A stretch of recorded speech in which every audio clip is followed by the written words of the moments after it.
Bonjour à tous, nous avons introduit notre échantillon dans un instrument de chromatographie gazeuse couplé à un spectromètre de masse afin de séparer un composé et de l'analyser. Nous allons vous montrer comment l'identifier. La méthode d'ionisation la plus souvent utilisée en GCMS est l'ionisation électronique à 70 électronvolts.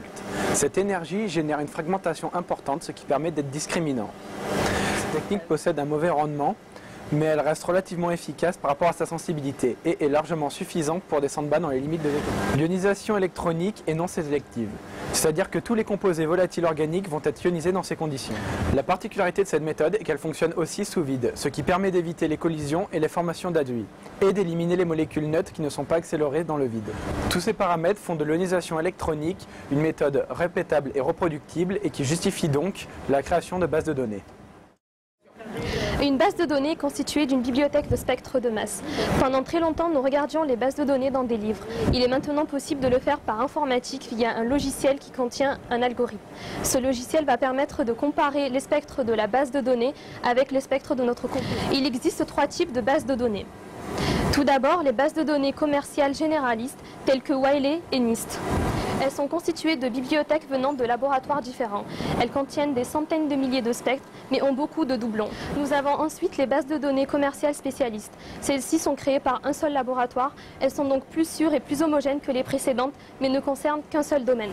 Enfin, nous avons les bases internes au sein du laboratoire. Elles sont souvent considérées comme les meilleures, car elles sont créées sous les mêmes conditions. Une fois la base de données choisie, nous obtenons le courant ionique total de notre échantillon. Chaque point de ce courant est tracé par un spectre de masse en sommant les pics et les abondances de celui-ci.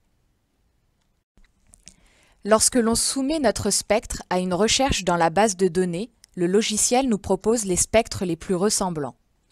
Le logiciel fournit les meilleures solutions qui pourraient correspondre à notre spectre. Ceci est traduit par un pourcentage de correspondance. Cependant, cela ne nous permet pas de trancher définitivement sur la nature du composé. Ce n'est qu'une première identification qu'il faudra confirmer, par exemple en utilisant les temps de rétention. En effet, ce logiciel n'est qu'un outil informatique ayant ses limites. Il est parfois difficile d'identifier des pics, comme vous pouvez le voir sur cet exemple. Le pourcentage de correspondance du premier spectre est de 56%. Il est donc nécessaire d'avoir des connaissances en chimie afin de confirmer les hypothèses proposées par la base de données.